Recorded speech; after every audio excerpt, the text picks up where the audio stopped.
Coming up on the Carter Cadence. You've lost 2 regular season games in 6 years. How have you been able to sustain such consistency at an elite level in the regular season? I think it just starts with how we approach everything. Our mission is to be a championship program in every endeavor, in every measure. We want to be elite at everything that we do.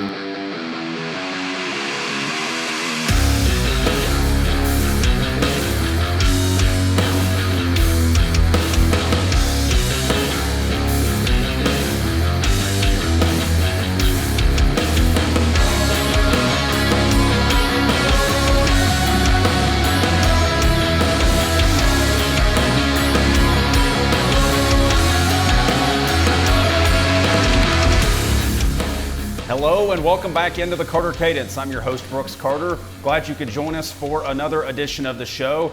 Coming up on today's show, we will be joined by Cartersville head football coach Conor Foster. Excited for that conversation. A man who has been loyal to his hometown. He's come back and taken the job over the last 6 years as the head coach of his alma mater. He spent several years as an assistant prior to that. We'll talk about his journey, what's next for Cartersville as he's trying to be the next head coach in line to win a state championship, as the 3 previous ones before him at Cartersville have done, going all the way back to the 1990s. So, fun conversation with Coach Conor Foster coming up in today's NWGA Throwback segment. We will throw it all the way back. This is the oldest throwback we've done so far on the show. 1974, the Trion Bulldogs were the Class B state champions that year with a state championship win over Lincoln County.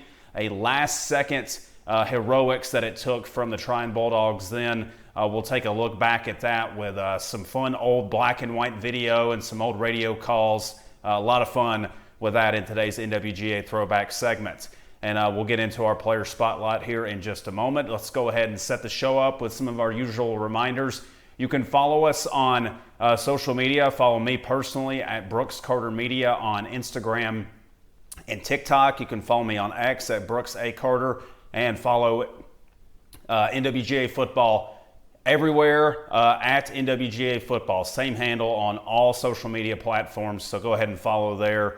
Lawrence runs the main account on Twitter. I help out on Facebook and Instagram, so engage with our content. We're always trying to put new stuff out and kind of see what people are into. We trial and error some different series just to see kind of what gets more engagement, and let us know what you like from our content. We always are looking for feedback on that, as well as this show here. So that sets the show up with, one last one.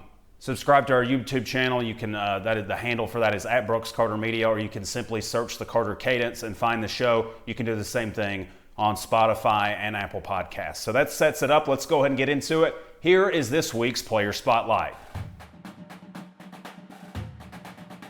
So this week's Player Spotlight is Gavin Nuckolls, the quarterback from Northwest Whitfield. Had a pretty solid junior campaign. And the thing that sticks out the most to me with him is just a quick release. He has got a quick trigger, pretty strong arm. He's a little undersized, but he is extremely athletic running the football and will stand in the pocket and make good throws. You see making something out of nothing there. Bobbled snap, running it in for about a 40-yard touchdown against Cahola Creek. Deep shot there against Lafayette. Really good downfield accuracy. Throws it up, lets this man make a catch there in traffic against Adairsville. Here he is against Adairsville as well. He is really hard to tackle in space. He's really elusive. Good deep ball here against Cahola Creek over the top there. Really good catch there. I don't know how he didn't drop it. But that quick release is the first thing that sticks out, and his ability to get out of the pocket and make throws on the run or scramble out. Nice zip on that pass out there into the flats. Here against Dalton. First win the Bruins had over the Catamounts in 20 years this past year. Back here against one of their rivals, Cahola Creek. A little bad tackling on the back end there, but a touchdown nonetheless. Still against Cahola Creek here. Finds a man wide open in coverage against the state champion Calhoun in region play. This was for pretty much the region title at the time. Against Southeast here, good pass over the middle into double coverage, fits it in that window. Non-region play against North Murray, good job rolling out. Told you he throws the ball incredibly well on the move. And then, look, not afraid to tuck it down and go, and he usually gets several yards. I'd be curious to know what his yards per carry average was last year, because usually when he gets out, he's picking up 7, 8, maybe even 10 to 15 on a chunk play. Another great job throwing the ball on the run, throwing across his body. Another nice zip on the middle, over the middle there for a touchdown. See there how the blitz was coming in. They didn't time it out just right, Dalton, but stood in there, made the throw. Look at him here. 3 guys around him in pressure and just heaves it up. Coverage breakdown, able to find him, but he was able to find him because he was able to move his legs. And he's got one of the quicker releases I've seen of any quarterback in the area. Just a flick of the wrist and that ball's getting out there. And if you don't know anything about Gavin or about Northwest Whitfield, his father was a legend there. Maybe still holds several school records. I think he still holds the single game rushing record. It was over 300 yards back in the late 90s when Ron Wheeler was the head coach. I think he rushed for 330-something yards against Gordon Central. I'm trying to remember. I saw it in the program when I was a kid going to a game at Northwest Whitfield. It was I think it was against Gordon Central. That play is incredible there, able to get away from pressure there and throw it while he was falling down. But see that quick release there? Just a little quick pass out to get it in for a touchdown. But, I mean, these guys, he's just kind of running around back there. I mean, his linemen even stop at one point. He's just kind of playing backyard football there, gets it out to his man in the flats. I believe that's Jacob Lee is his name, one of the running backs from Northwest that'll be back this year. But, yeah, look at him, just making something out of nothing there, scrambling, picking up about 20 yards down the field. Back here against Lafayette, fix it in over the middle. So I believe that was Kendrick Douglas, who he won't have. Now that's the big thing this year, for Northwest. You get the quarterback back with Gavin Nuckolls, who's a 2-year starter going into his 3rd year. He's got a lot of experience, and he's been, an all-region caliber player both years. But he's losing a lot. He's losing a couple of his top receivers, some of his starting offensive linemen. I think he's got one running back, the Jacob Lee guy I just mentioned. So I'll be curious to see what Northwest is able to put around him this year. Good deep pass over the middle here. That was a big-time game when they beat Adairsville this past year. A lot of people picked Adairsville to win that game. In fact, Cal Preps had Adairsville favored in this game. And Northwest really, they didn't just win the game, they won the game going away. I thought that was probably one of the most impressive wins of the season for the Bruins. That last play against Ridgeland there. But that is Gavin Nuckolls, and he is one of the top quarterbacks in our area. Lawrence had him rated as one of our top 10 returning seniors in the small schools, which is classes single A through triple A. And he's a talent, and he's going to be one of the best quarterbacks in our area. And it's going to be, that is why I give Northwest, even though they lost, I think they lost 20-something seniors, if I'm correct, if I'm remembering correctly. That is why I still think they have a shot to go out and make the playoffs again. Maybe play spoiler in that region with a defending state champion in Calhoun. It's because the quarterback. Really quality quarterback play is hard to come by at the high school level, and this guy's consistently done it for 2 years now. So it'll be curious to see what Northwest can piece around him to give them a chance to go out and follow up a really solid 8-win season that they had last year that saw them making it back to the playoffs. So that is this week's Player Spotlight. Gavin Nuckolls, quarterback from Northwest Whitfield. Coming up next, we'll get into this week's Coaches Conversation, where we'll talk with Cartersville head football coach Conor Foster. An exciting conversation with him. Stick around. This is the Carter Cadence.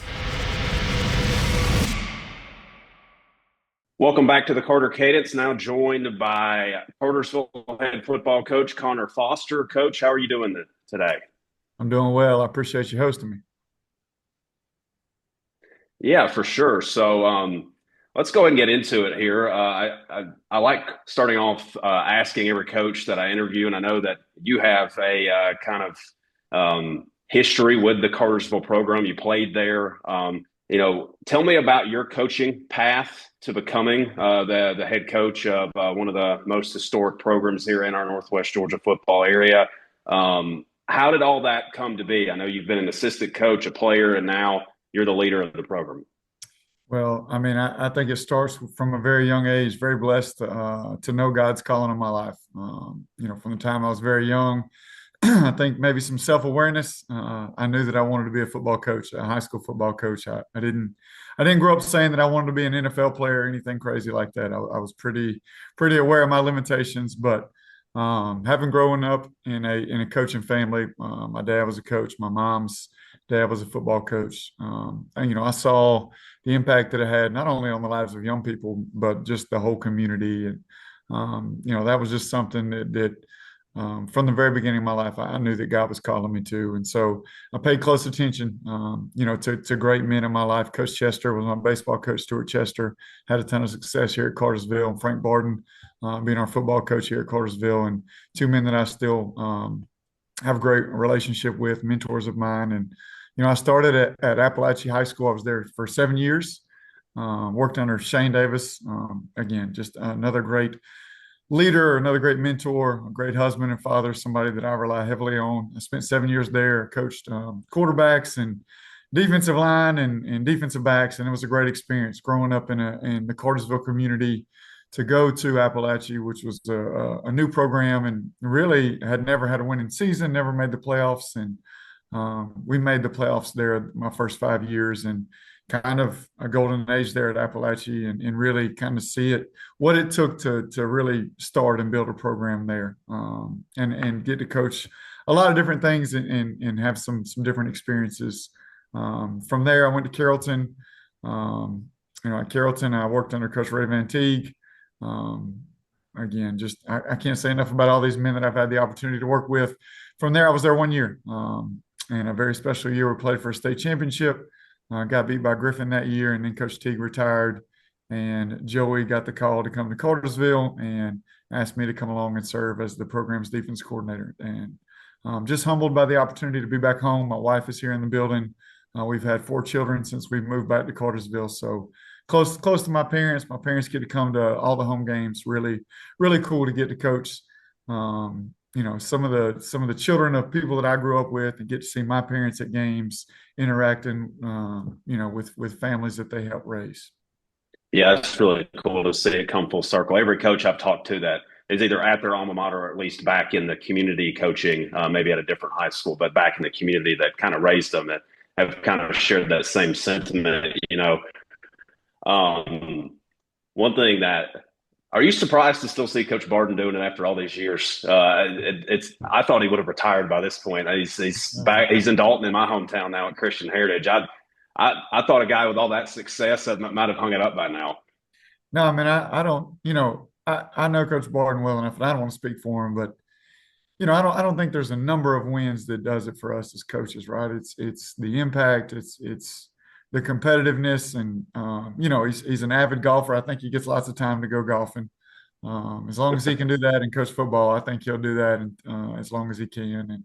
And he's an inspiration to me. I see somebody that why let a number slow you down? He's still ball with, which was really cool, and still very successful. He's a great motivator, great leader. I know he's pouring into that whole community and using football as his tool to be impactful. So let's talk a little bit about how the Cartersville community has changed. When I was a kid, Cartersville was a 2A school, and that's how it was for years. It was a smaller community. Now, as Atlanta's continued to grow north, Bartow County has exploded, and Cartersville's now been up in 4 and 5A the last couple of years. How has it changed from when you were a player there in the 90s to where it's at now with you being the head coach going into 2025?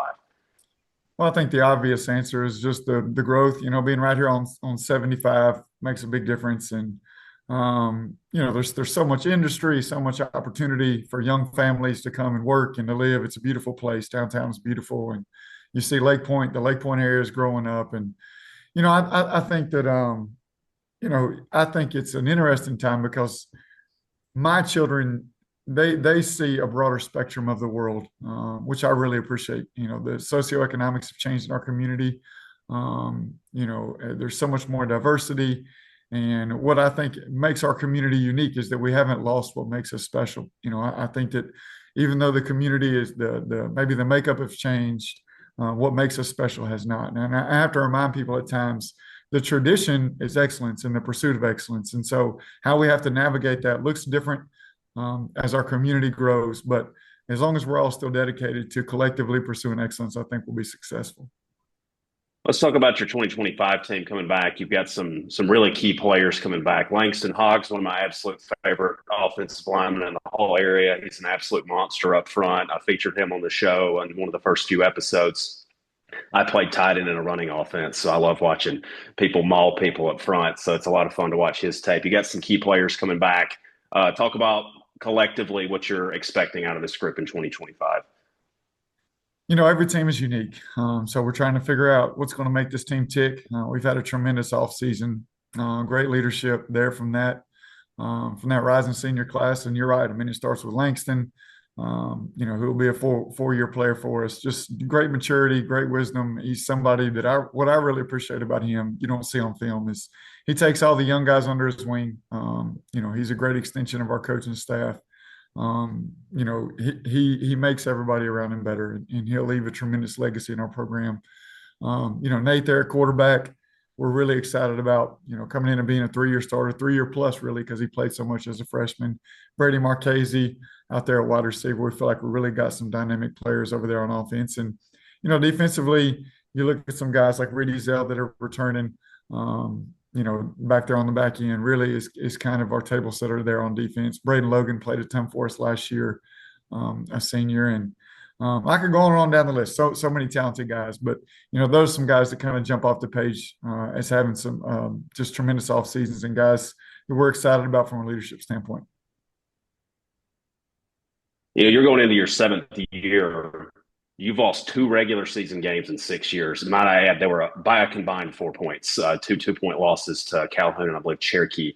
How have you been able to sustain such consistency at an elite level in the regular season? Obviously, you've had a couple of deep playoff runs, and I'm sure are itching to bring a state title back to Cartersville. But it starts in the regular season to be able to get to that point, and you have been nothing short of elite in the regular season since you've been there. Well, I mean, I think it just starts with how we approach everything. We are, our mission is to be a championship program in every endeavor, in every measure. We want to be elite at everything that we do, and so we're never satisfied. We're constantly trying to grow, constantly, reevaluating and tweaking what we're doing in order to get the most out of what we've been given. And and then from a work standpoint, it's really just about a growth mindset. How can we get better today? What can we focus on today to make us better as a football program, as an individual football player, coach, and just attacking every day, from that mindset and really just trying to be our best, trying to be 1-0 each week. And I know that's a lot of coach speak, but it's the truth. We don't spend a lot of time talking about our opponents. We spend a lot of time worrying about us and our culture and our standard. And if we feel like we're attacking, a Tuesday in the offseason the right way, then a Friday in season is going to handle itself. You've been in one of the toughest regions in the state the last few years. I'll go back to, I think in 22 and 23, all 4 playoff teams swept in the first round. You saw a Calhoun team that just moved down to 3A last year. Wound up missing the playoffs they were a playoff caliber team in 23 and literally missed the playoffs. That's how tough your region has been. Can you speak to the grind that this region that you've been in the last few years has been? It's tremendous. I think it's easy to get caught up in being frustrated and saying, oh man, like we're beating each other up. And, you worry about if we lose one game or we're going to drop down, the last couple of years, it's come down to the last game of the regular season where you could go anywhere from a 1 seed down to a 3 seed and really change your playoff trajectory. But I think you got to find the blessing always. The blessing is that prepares you for a playoff run because you can't get too up or too down. Every week is important, and every week has players and coaches that are elite. And so you got to be your best from one week to the next. Every week is kind of a little region championship game. And in the same way, once you get into the playoffs, we talk about it. You've got to be able to win a state championship 5 times.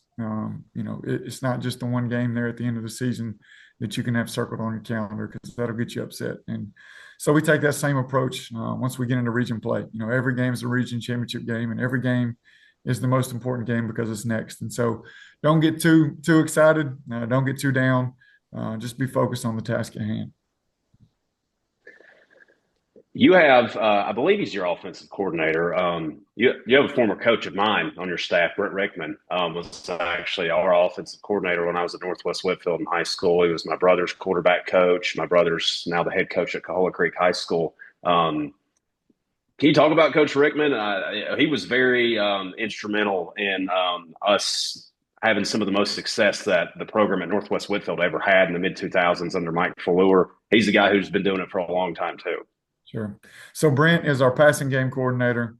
He's our quarterbacks coach. Joel Miller is our offense coordinator. But Brent has been just an amazing blessing, not just to our football program, but really just Cartersville City Schools. Him and his family, his children are here in Cartersville, and Brent's got an amazing testimony. And you can't find a coach with greater character than Brent. And great wisdom for me. As the leader of the program, he's somebody that I'm bouncing ideas off of constantly, but just an incredibly hard worker. He's got great perspective, and he's really well connected. You talk about somebody that's connected at the next level with college coaches throughout the SEC. I mean, he's somebody that has elite connections because he's done it at such a high level for such a long time. And so he's a blessing to be here. And really, I think, Brent on our staff who have been coordinators, who have done it at a high level, that maybe have been willing to kind of take a step back and just be positional coaches in order to be a part of something truly special. There's great humility amongst our staff. We've had great continuity over the years. We've only lost, just less than a handful of guys over the 6 years that I've been a head coach, and we've grown our numbers almost every year. And so it's just a fun group to work with, and Brent is no exception there. I mean, he's just a lot of fun. He's somebody that you want your kids to play for. I think that's the biggest compliment that I can give him. Yeah, he former University of Georgia quarterback. I can remember when Georgia went on that run in the SEC basketball tournament out of nowhere when the tournament got moved over to Georgia Tech when the tornadoes came through downtown Atlanta. This is basketball. Him running around in the weight room playing the Georgia fight song in the morning at morning workouts, and that's a vivid memory I have of him doing that. So our head coach was an Arkansas grad, Coach Fallour, and they beat Arkansas, and he was playing the song, rub it in his face. So it was high energy guy too, I might add. So Coach, I want to finish up by asking, take me back. You were on the 99 state championship team, is that correct? Yes, sir. Take me back to that. I want to know what that run was like under Coach Barden. And also, I mean, you have an absolute legend in Ronnie Brown on your team, and some other great players too. Take me back. I imagine that's probably one of your favorite playing memories. If I'm wrong, you can throw your favorite one in there. Sure. Well, so that year I actually tore my ACL and I was around it, but I'll tell you, there's always a blessing. That was a year when I really learned to study the game differently, see the game differently. Coach Barden really, took me kind of under his wing that year and got to watch a lot of film and help our coaching staff in a different way. And really grew up a lot, from a faith standpoint, from a spiritual standpoint, really grew a lot that year. And, to get to kind of see what it was like from the coach's perspective, I think is unique in preparation for who I was going to become. Later down the road as the head coach here at Cartersville. And, to get to see, not only did we have elite players, just elite leadership from Coach Barden, from Coach Chester, and that entire coaching staff, and Ronnie Brown. I think that who they are is what made them really special. You talk about guys that love this program. Ronnie Brown is still somebody who comes and serves as a mentor in our mentor program. We've got 5 or 6 coaches on staff that are from here, that played here. They really turn around and give back to this community and give back to this program. And I think that's probably the thing about that team that really sticks out the most is just how tight everybody was, and what a great job our coaching staff did of casting the vision very early on in the season for what it was going to take for us to be successful. And that's something that we try to continue. I'm working on notes right now for spring. Cast a vision for success, right? Cast a vision for success and make sure we're communicating expectations. And those are little details that I learned at a very young age from that type of run, and to see how the coaches prepared, just to see how they prepare for every game, like it was that last game against Hart County, and to see our community rally together. In 1991, I was a young man, and my dad was on staff, and to get to be around in 2015 and 16 as a defense coordinator, just to be around some of the biggest moments, not only in our program but in our community, has been really unique. And all of them have their own little stories that are a lot of fun to share. But I hope that my favorite stories are the ones that are coming up next. We're excited about the team that we got, and looking forward to making our own memories. Yeah, it should be an exciting season this year. Cartersville's got one of the best game atmospheres you can witness in Northwest Georgia. So if you haven't ever been down there, it's quite a scene. Coach Foster, thank you for your time, and best of luck this offseason. We'll catch up soon. Absolutely. Thank you for hosting me. Go Canes.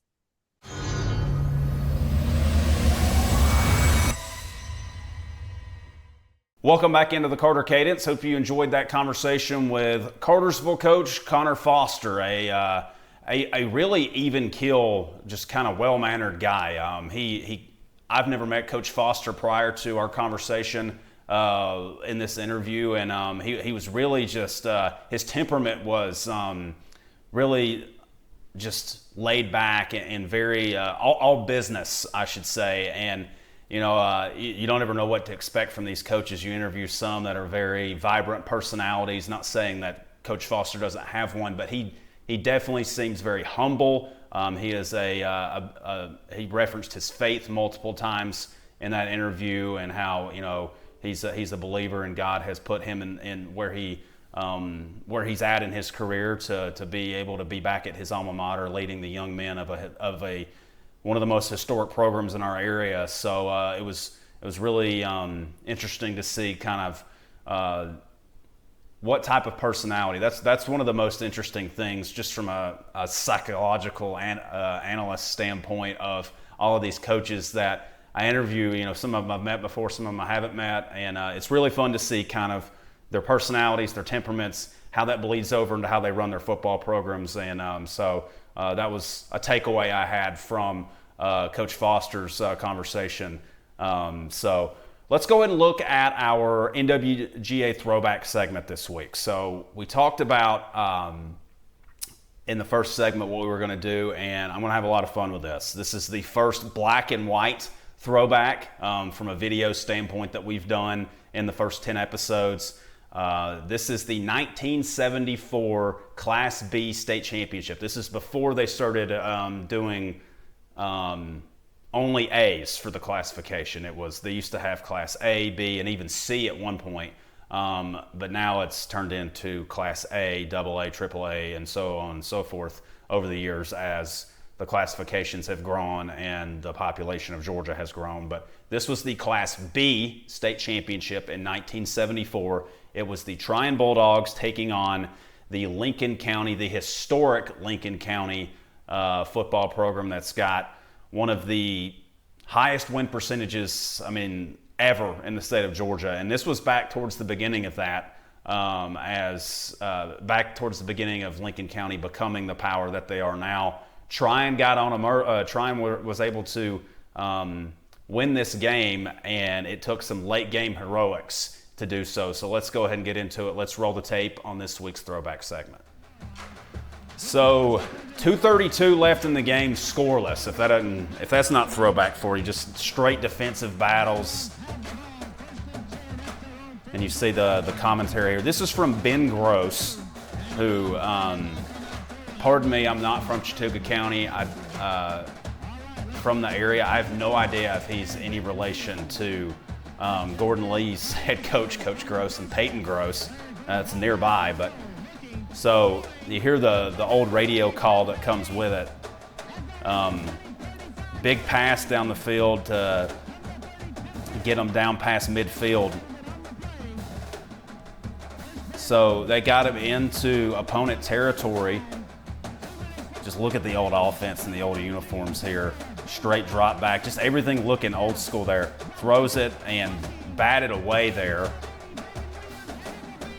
I think back then everything was at home, home or away, like it wasn't a neutral site for the state championships. I believe that was still the case back in the 1970s, because that was the case in Georgia all the way up until they moved the semifinals out of the Georgia Dome and started making that the state championship game.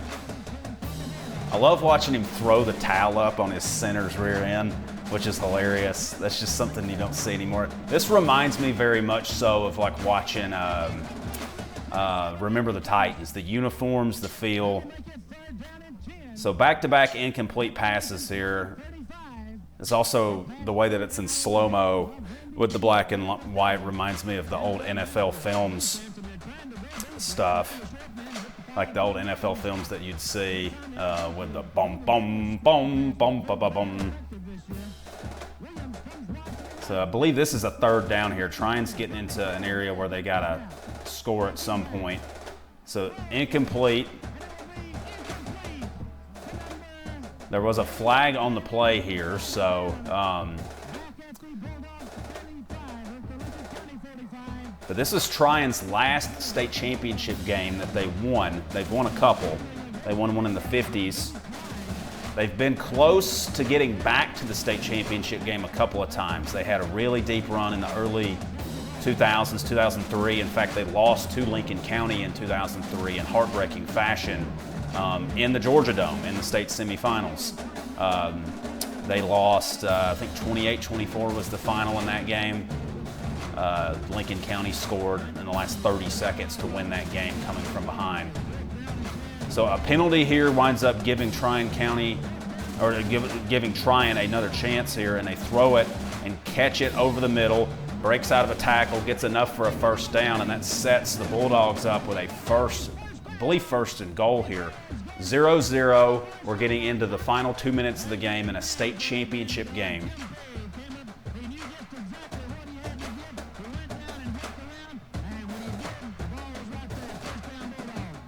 As you hear my Trion guys, reach out and tell me who these radio guys are, because they're great.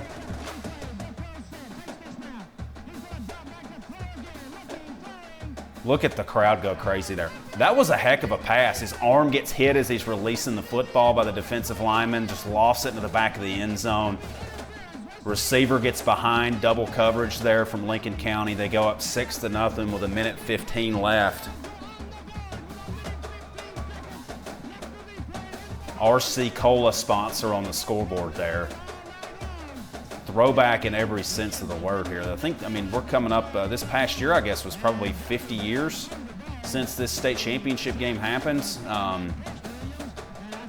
Yeah, I think that's the case. 2024 would have been 50, this past season would have been 50 years since this state championship game.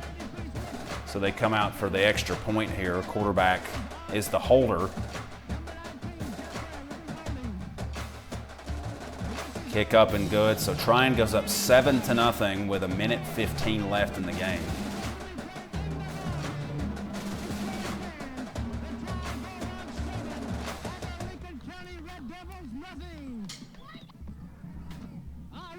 So now all Trion has to do is keep Lincoln County off the scoreboard, and they win, and they'll win.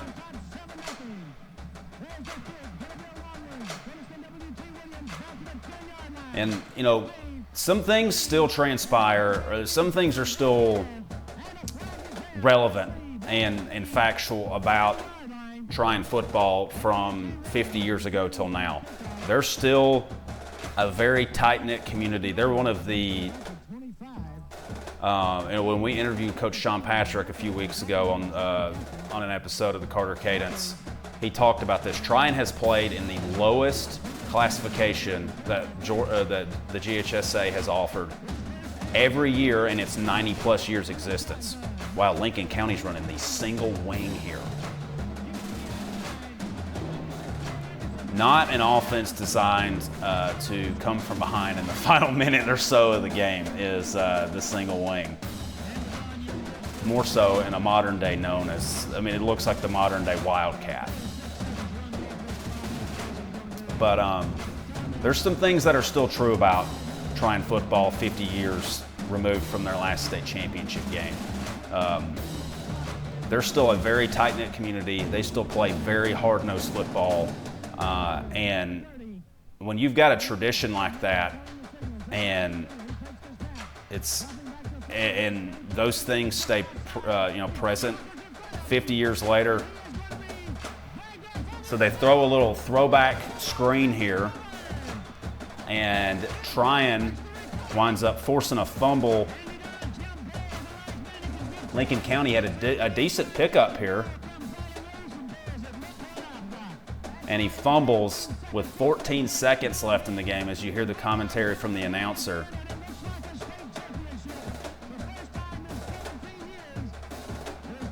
That's a great hit. He tried to hurdle him, and he may have been down. He may have been down there. I mean, his elbow looked like it hit the ground. But, hey, I don't know that they would have scored anyways. They still had a lot. I mean, we're talking, there was 14 seconds left. They had a lot of ground to make up, and they had to score a touchdown. I don't think it would have mattered anyways, but you're not getting that call in a state championship game on the road, I'll tell you that. So Trion was a beneficiary from that standpoint. You see the celebration there. Just a very historic moment for Trion. It was, as I mentioned, that was their last state championship game that they have won. And 50 years later, they've been close. I mean, last year they made it back to the quarterfinals for the first time since 2012. Very deep playoff run for them last year. They've had some really incredible teams. You talk about them winning the state title in 1974. Trion had just put together the best 4-year run that they've had in their entire 90-plus year program, which is really saying something as Sean Patrick's getting ready to go into his 6th season as the leader of this program. They've gone 40-9 the last 4 years. Now they've lost back-to-back really good senior classes, so we'll see if they can keep that up. I think that's the biggest question moving forward. But that was 1974 Trion. The legends from that area that were a part of that team are still very much so in that community and play a role in the success that Trion still has today just from supporting that program. There have been, in the first 10 episodes, probably one of the smallest schools in our entire area. Trion has produced the most watched episode of the Carter Cadence so far. They won our fan contest. It's just incredible the support they have up there. But that's our NWGA throwback segment. 1974 Trion's win over Lincoln County, 7-0 in the Class B state championship that year. Thank you guys for tuning into the show. Coming up next week, we will have new Cedartown head football coach Tommy Atha on to join us. And then coming up over the next couple of episodes, we'll also have Ringgold head football coach Austin Crisp on. Excited to talk with both of those guys. And especially Cedartown. It was a controversial exit, I should say. I'll just leave it at that. If you'd followed anything that went on with Jamie Abrams leaving, it appeared to not be a very popular decision from a community standpoint. A guy who had been very popular down at Cedartown and had won a lot of football games. Coach Abrams, now the defensive coordinator with the 3-time defending state champion Bowden Red Devils.